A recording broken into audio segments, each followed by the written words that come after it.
Disfrutamos la palabra en la carta de Pablo a Filemón. Esta carta presenta la situación de un amo y un esclavo.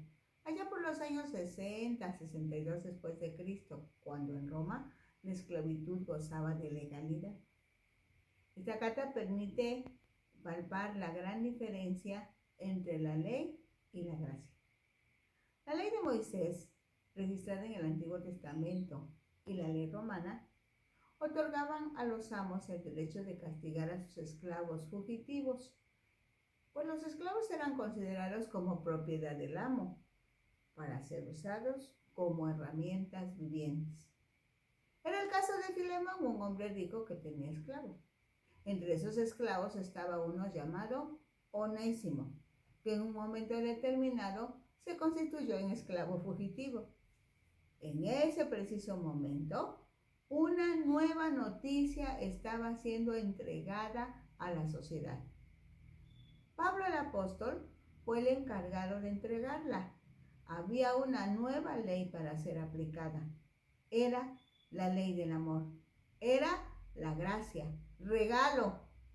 Por la aplicación de esa nueva ley, el amo y el esclavo fugitivo pudieron tener compañerismo en amor sobre las bases de igualdad en el cuerpo de Cristo. Porque el mensaje del Evangelio debe llevarse a la práctica. Oremos a Dios. Padre, en el nombre de Jesús agradecemos esta carta de Pablo. Por cierto, la más pequeña de sus escritos, pero que contiene la esencia del mensaje que quieres que se entregue a la sociedad de todos los tiempos. La conducta cristiana debe estar impregnada del amor perdonador de Dios hacia todos y cada uno de los seres humanos. Espíritu Santo, muchísimas gracias por tu participación, redarguyendo los corazones y aplicando esta palabra a la vida de todos y cada uno de los que escucharán en algún momento. Amén. Revisemos el contexto histórico de la carta de Filemón. Dicho de otra manera, contestemos la pregunta: ¿qué sucedía en la sociedad en el tiempo que se escribió la carta a Filemón? En donde se destaca la relación de la iglesia primitiva con la esclavitud institucionalizada. Es muy probable que más del 30% de la población en Roma fuera de esclavos. Los esclavos podían ser doctores, músicos, maestros, artistas, bibliotecarios o contadores. Casi todos los trabajos podían y estaban ocupados por esclavos. En los tiempos de Pablo, la esclavitud había oscurecido al trabajo de las personas libres. Para la sociedad romana, los esclavos eran herramientas de sus amos. Por esa razón podían ser comprados, vendidos, heredados, intercambiados o tomados para pagar la deuda de su amo. Los amos tenían poder ilimitado para castigar a los esclavos y muchas veces los castigaban severamente por infracciones insignificantes. En un momento determinado, los amos se dieron cuenta de que los esclavos contentos eran más productivos. Entonces los amos empezaron a tratarlos con amabilidad y fueron más flexibles en la disciplina aplicada. Así, algunos amos enseñaron a sus esclavos su propio oficio. Algunos amos y esclavos eran amigos cercanos. Cabe destacar que en el año 20 después de Cristo, los esclavos ante la ley no eran personas, pero aún así el Senado romano otorgó a esclavos acusados de crímenes el derecho de un juicio. Sucedió algo no esperado. Empezaron a otorgarles o comprarles su libertad. Algunos esclavos disfrutaban de un servicio lucrativo bajo sus amos y estaban en una mejor situación que la de muchos hombres libres, porque tenían cuidado y provisión asegurada, cuando algunos hombres libres eran pobres y estaban desprotegidos. En el Nuevo Testamento no se expresa nada en cuanto a la abolición de la esclavitud, pues seguramente eso hubiera provocado rebelión, levantamiento por parte de los esclavos, que habrían resultado en muchos muertos y el mensaje del Evangelio se vería desvirtuado sin conseguir ningún cambio en la sociedad de ese tiempo. No obstante, el cristianismo atacó de frente los males de la esclavitud sin lastimar a nadie, pues cambió el corazón de los esclavos y sus amos. Demostró que espiritualmente son iguales el amo y el esclavo. Los dos necesitaron ser perdonados porque ambos pecaron contra Dios y por ambos murió y resucitó Jesucristo, el Hijo de Dios. Vayamos a la carta de una vez. Esta carta contiene 25 versículos y puede decirse que tiene un capítulo solamente. Así que dice el versículo 1. Pablo, prisionero de Jesucristo, y el hermano Timoteo, al amado Filemón, colaborador nuestro. En Hechos 28:30 dice que Pablo permaneció 2 años enteros en una casa alquilada y recibía a todos los que a él venían. Según los historiadores, durante ese tiempo escribió 4 epístolas o cartas a los de Colosas, a Filemón, a los de Éfeso y a los de Filipos. Al leer la carta a los colosenses en el capítulo 4, versículos 7 al 9, Pablo dice: todo lo que a mí se refiere os lo hará saber Tíquico, amado hermano y fiel ministro y consiervo en el Señor, el cual he enviado a vosotros para esto mismo, para que conozca lo que a vosotros se refiere y conforte vuestros corazones con Onésimo, amado y fiel hermano, que es uno de vosotros. Todo lo que acá pasa os lo harán saber. De esa lectura se deduce que las cartas a Colosenses y a Filemón fueron escritas por las mismas fechas y enviadas desde Roma, llevadas por Tíquico y Onésimo hasta Colosas.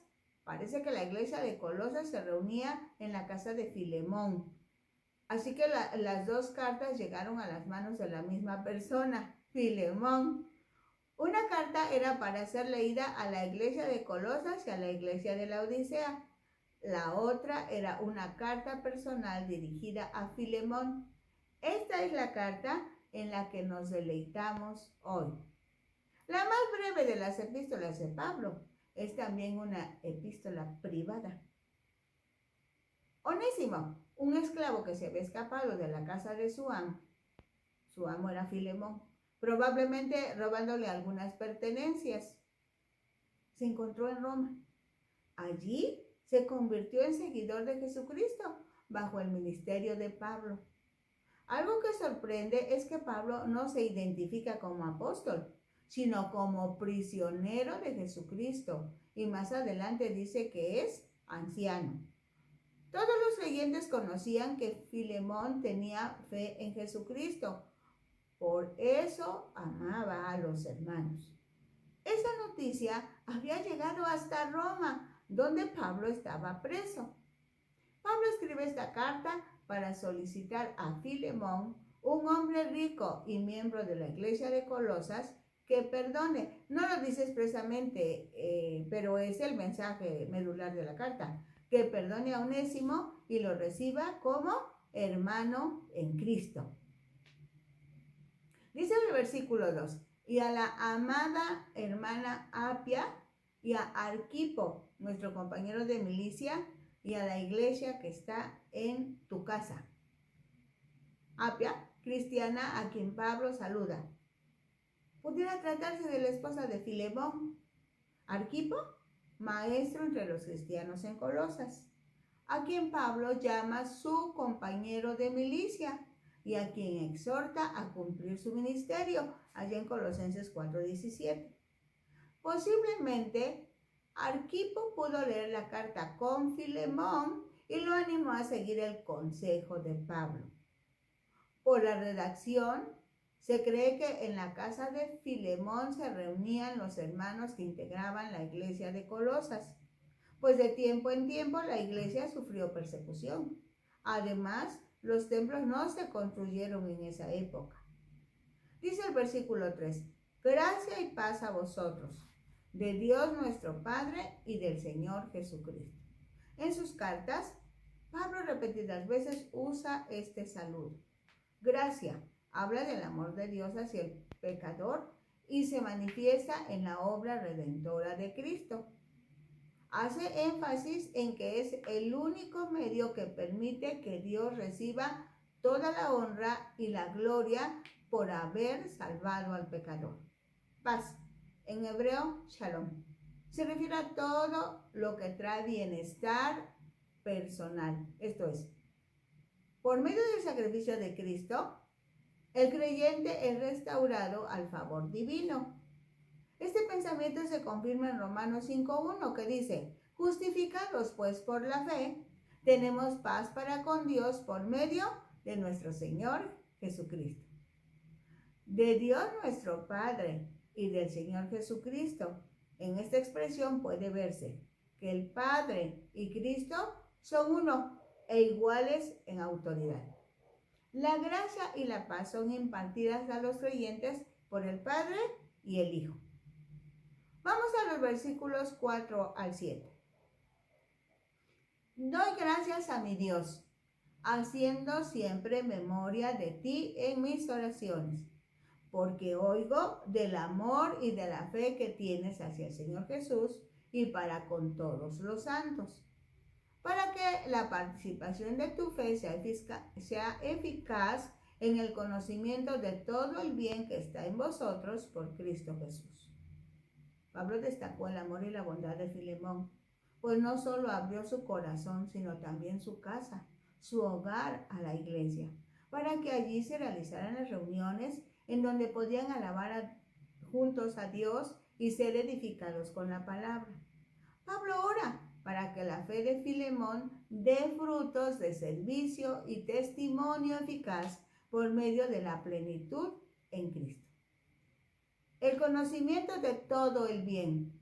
Hace mención en que los hijos de Dios tienen riquezas en Cristo y en el poder del Espíritu Santo, como la necesidad de compartir y aplicar esos beneficios. Dice el versículo 7, pues tenemos gran gozo y consolación en tu amor, porque por ti, oh hermano, han sido confortados los corazones de los santos. El énfasis está en la palabra hermano. Al saber que los corazones de los santos, los otros hermanos, han sido confortados, provocó gozo y consolación en Pablo y sus compañeros. Esta expresión respecto a que Filemón ha sido consolador de otros hermanos es muy importante para lo que Pablo le dirá enseguida. Está demostrado que la generosidad de los cristianos es una cualidad de Filemón. Tenía amor al pueblo de Dios. Enseguida, Pablo pedirá a Filemón, de quien ya sabemos que es generoso, que sea aún más generoso. Dicen los versículos 8 al 14, por lo cual, aunque tengo mucha libertad en Cristo para mandarte lo que conviene, más bien te ruego por amor, siendo como soy, Pablo ya anciano y ahora, además, prisionero de Jesucristo. Pablo pudo haber ordenado a Filemón que trataran con bondad a su esclavo fugitivo, pero no lo hizo así, sino que basó su pedido en la entrega de Filemón como cristiano. Pensó en que Filemón obedeciera sinceramente y no por obligación. Pablo apela al amor. Prefiere que Filemón actúe movido por el amor de Dios que está en él. Aquí Pablo nos da un buen ejemplo de cómo tratar un posible conflicto entre amigos cristianos. Para ese momento, Pablo casi ha cumplido 60 años. Por eso se puede llamar a sí mismo anciano, aunque la palabra que está utilizando en griego también puede traducirse como embajador. En otra carta, en Efesios 6:20, se presenta como embajador en cadenas, usando esta misma palabra. Dice el versículo 10, te ruego por mi hijo Onésimo, a quien engendré en mis prisiones. Onésimo era un esclavo fugitivo. Esto es, Onésimo era esclavo de Filemón. Por alguna conducta equivocada, salió huyendo de su amo. En otras palabras, se fugó de la autoridad de su amo. Como ya explicamos, la esclavitud era legal. Los amos se sentían dueños de las personas y de sus vidas. Por una conducta incorrecta, los amos tenían derecho aún de matar a sus esclavos. Ahora entendemos por qué Onésimo tenía miedo de que Filemón lo castigara severamente. Se sentía amenazado de muerte. No obstante, algo había a favor de Onésimo. En su huida llegó a Roma. Seguramente conocía a Pablo. Lo visitó. Pablo lo evangelizó. Onésimo se convirtió al cristianismo. Ahora eran hermanos, Pablo, Onésimo y Filemón. Filemón no lo sabía, pero Pablo sí. Así que apela al amor de Cristo que está en el corazón de Filemón para interceder por Onésimo, que es el hijo de Pablo en la fe de Jesucristo. Por eso dice, engendré en mis prisiones. Dice el versículo 11, el cual en otro tiempo te fue inútil, pero ahora a ti y a mí nos es útil. La palabra onésimo quiere decir eso, útil. Pablo usa ese significado para hacer como un juego de palabras. Sí, cuando huyó fue inútil, no le servía a Filemón. Pero una vez que Onésimo se convirtió al cristianismo, en primer lugar era útil para Pablo, pero también podía ser útil a Filemón. Por eso dice, a ti y a mí nos es útil. Dice el versículo 12, el cual vuelvo a enviarte. Tú, pues, recíbele como a mí mismo. La palabra del griego que se traduce como vuelvo a enviarte, también quiere decir elevo este caso a la autoridad competente. Así que Pablo le está diciendo a Filemón, te envío este caso de Onésimo a ti, porque aún eres su amo, eres su autoridad, para que de acuerdo al amor de Dios que está en ti, decidas qué hacer con él. Pablo dice, solamente quiero que consideres que ahora Onésimo es hijo de Dios. Yo, Pablo, su padre en la fe, lo amo en Cristo y quiero pedirte que cuando lo recibas a él, pienses en mí. Pienses que bien puede ser tan útil al ministerio que tan útil puede ser al ministerio que Dios me ha encomendado. Dice el versículo 13, yo quisiera retenerle conmigo para que en lugar tuyo me sirviesen mis prisiones por el evangelio. Pero nada quise hacer sin tu consentimiento, para que tu favor no fuese como de necesidad, sino voluntario. Pablo explica que habría querido quedarse con Onésimo, pero se lo devuelve a Filemón para no hacer nada sin su consentimiento. Fijémonos, el cristianismo no pretende ayudar a una persona a escapar de su pasado y huir de él, sino hacer frente al pasado confiando en la protección de Dios. Onésimo se había fugado, entonces tenía que volver atrás, asumir las consecuencias de lo que había hecho. El cristianismo nunca nos llevará a escapar. Al contrario, nos asegura conquistar en amor y por amor lo que tenga que enfrentarse. Claro, ahora estamos respaldados por Jesucristo. En el caso de Onésimo, ya dijimos que ciertamente se escapó como esclavo y pagano. Vuelva a su amo Filemón como hermano en Cristo. Ahora el asunto es para Filemón.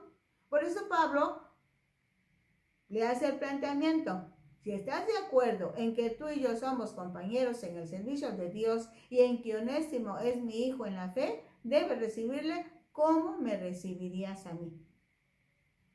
Pablo nos enseña que debemos recibir a la persona que vuelve atrás después de cometer una equivocación.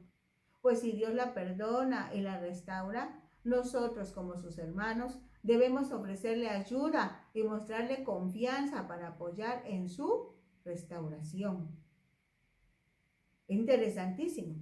Dicen los versículos 15 al 20, porque quizá para eso se apartó de ti por algún tiempo, para que le recibieses para siempre, no ya como esclavo, sino más que esclavo, como hermano amado, mayormente para mí, pero cuanto más para ti, tanto en la carne como en el Señor. Seguramente Pablo está propiciando el encuentro de Onésimo con su amo y sin mencionar la palabra está incluida la idea del perdón, de la reconciliación, de una nueva relación, porque en Cristo todo es nuevo, novedoso, sorprendente, único, genial y tenía que quedar demostrado ante la sociedad de ese tiempo y la sociedad de todos los tiempos. Así que, si me tienes por compañero, dice el versículo 17, recíbele como a mí mismo. Y si en algo te dañó o te debe, ponlo a mi cuenta. Yo, Pablo, lo escribo de mi mano. Yo lo pagaré. Por no decirte que aún tú mismo te me debes también. ¡Qué manera tan sabia de interceder a favor de Onésimo! Pablo seguramente conocía el corazón noble de Filemón.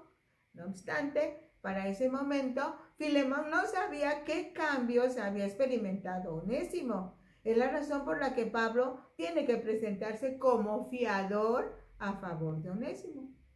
Aunque Pablo no había estado en Colosas, pero por la redacción se cree que Pablo era el padre espiritual de Filemón.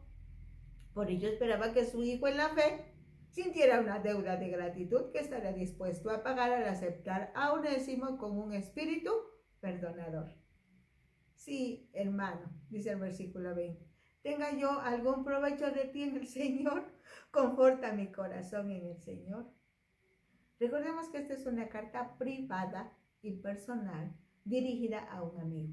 En esta carta comprobamos que el Evangelio reconcilia a las personas entre sí, no solo al judío, Pablo, y al gentil Filemón, también al esclavo que había huido fugitivo y a su amo Filemón, y los convierte en hermanos. Los versículos 21 y 22 dicen, te he escrito confiando en tu obediencia, sabiendo que harás aún más de lo que te digo. Se comprueba en esta carta que se experimenta el amor de Dios cuando ayudamos a otros, pues el tener las manos y el corazón dispuestos es la manera más segura de aprender más y más de las riquezas de Cristo. Así que la práctica de las enseñanzas de Jesucristo es lo que permite conocerle. Y toda la investigación técnica contemplativa, incluso la oración sin acción. ¿Con cuánta razón Santiago dice? La fe sin obras es muerta, porque la fe tiene obras. Dice el versículo 22, prepárame también alojamiento, porque espero que por vuestras oraciones os seré concedido. Según los registros históricos, Pablo dejó la prisión poco tiempo después de que esta carta fuera escrita, pero la Biblia no dice si llegó a Colosas.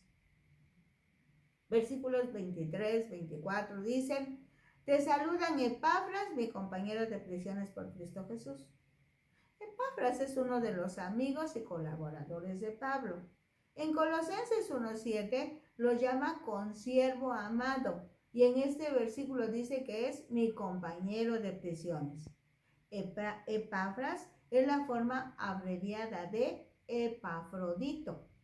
Se deduce que Epafras fundó la iglesia de Colosas en el tiempo que Pablo vivía en Éfeso. Esto está registrado en Hechos 19:10.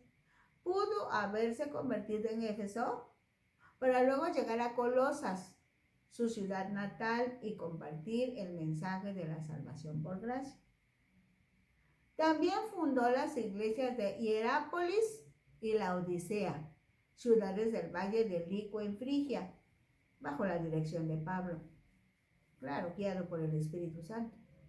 No se sabe por qué Epafras visitó Roma y mientras estuvo allí le contó a Pablo el problema con la herejía en Colosas. Dice el versículo 24, Marcos, Aristarco, Demas y Lucas, mis colaboradores.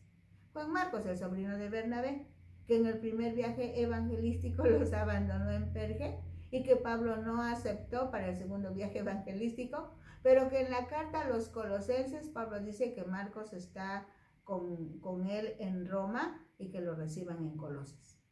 Aristarco. Ese momento Ese nombre aparece en Hechos 24 como delegado oficial de Tesalónica con la ofrenda. Y en Hechos 27:2 aparece con Pablo en el barco que salió de Cesarea. Y en Colosenses 4:10 Pablo lo llama compañero de prisiones, por lo que se supone que se dio de alta como esclavo de Pablo para que le aceptaran acompañarlo en el viaje de Cesarea a Roma y luego en la cárcel en Roma. Y también lo menciona en esta carta enviada a Filemón. Demas es un nombre común, probablemente sea una forma cariñosa de Demetrio. En la segunda carta a Timoteo se menciona que abandonó a Pablo. Lucas, el médico de Pablo, escritor del Evangelio que lleva su nombre y del libro de los Hechos de los Apóstoles. A Epafras, Aristarco, Demas y Lucas en esta carta los llama colaboradores, pues aunque está como prisionero en Roma, por ser ciudadano romano y por no tener una acusación grave, tuvo la oportunidad de estar en arresto domiciliario, en donde recibía visitas y podía evangelizar. Así que tomó como centro de operaciones la cárcel y continuó con su llamado de expandir el Evangelio, y Dios en su bondad permitió que estuvieran con él estas personas, apoyándolo en la expansión del reino. Por fin el versículo 25 dice: la gracia de nuestro Señor Jesucristo sea con vuestro espíritu. Amén. En todas sus cartas, al principio o al final, Pablo habla de la gracia de Jesucristo, que es suficiente para todas las personas, para todas las situaciones y también puede decirse para todas las cosas. Esta carta, que puede describirse como pequeña, porque escasamente tiene 25 versículos, realmente es un gran documento que permite tener por escrito el efecto del Evangelio en la sociedad. Pues la gracia de Jesucristo es tanto para el amo como para el esclavo, quienes en Cristo son ahora hermanos.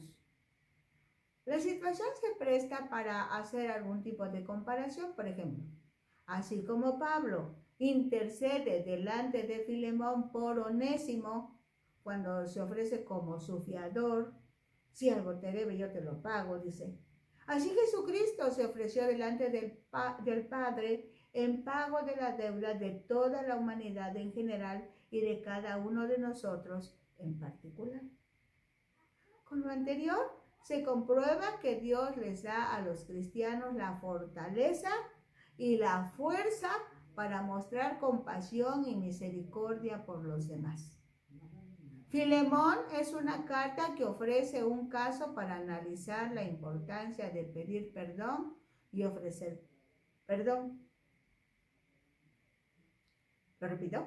Filemón es una carta que ofrece un caso para analizar la importancia de pedir perdón y ofrecer perdón. Pero en la carta no está la palabra perdón. Está ahí implícito este asunto. Por medio del ministerio de Pablo, Onésimo, un esclavo fugitivo, pudo reconciliarse con Dios y convertirse en cristiano. Cabe destacar que en ese tiempo, si un esclavo escapaba y lo encontraban, sufría castigos tremendos y en algunos casos la muerte. Filemón, el amo de Onésimo, también era cristiano y amigo cercano de Pablo.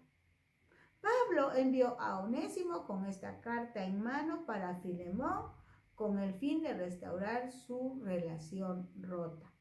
Pues para este momento, Onésimo y Filemón eran hermanos en Cristo. Es una aplicación práctica del Evangelio. Presenta principios de amor y compasión en nuestras propias relaciones.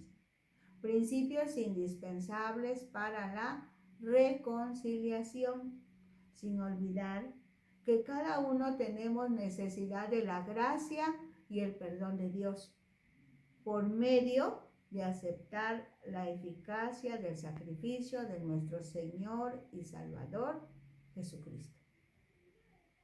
Pablo le pidió a Filemón que aceptara a su antiguo esclavo problemático como lo aceptaría a él mismo. Así como Dios un día aceptó a Filemón, ahí está implícito el perdón, sin mencionar la palabra perdón. Para Pablo, Onésimo era de mucha ayuda en Roma. Sin embargo, estaba en primer lugar la reconciliación. Aquí están implícitas las faltas, la intercesión, el arrepentimiento, el perdón y la restauración. Revisemos con cuidado, porque a veces nosotros cometemos errores, nos saltamos algún paso y nuestros hermanos sufren. Pablo demostró cómo la conversión transforma las relaciones personales con Dios y con los demás, echando abajo todo tipo de injusticia. Pero también es importantísimo descubrir cómo el apóstol actuaba con tacto y cortesía con sus hermanos en la fe, lo que lograba influencia del cristianismo naciente en las relaciones entre las personas de diferentes clases sociales, lo que permitió que el amor y la justicia se infiltraran en la sociedad desde ese tiempo hasta hoy. Con esta carta queda demostrado que el Evangelio transforma vidas, modificando el ambiente en donde predominan el amor, el perdón y la empatía hasta llegar a una convivencia ejemplar. Si fueras un Filemón, ¿qué tanto estás dispuesto a recibir a los onésimos que deambulan por ahí? Si tu papel es el de Onésimo, ¿qué tan interesado estás en enfrentar las situaciones que resultaron de malas decisiones? Si eres un Pablo, ¿cómo apoyas para conseguir la reconciliación entre hermanos? Descubramos nuestra posición y disfrutemos la intervención del Espíritu Santo para conseguir las reconciliaciones que sean necesarias. La próxima semana, con la ayuda de Dios, la invitación es para que sigamos disfrutando la palabra en Facebook, en YouTube, en nombre de Rosadela Hernández Ojeda. Encuentran estos materiales y con nuestros hermanos en Ventana Virtual Radio Cristiana, la señal que edifica, la televisión Surimar y las radiodifusoras unidas con el propósito de divulgar la palabra. Bendiciones.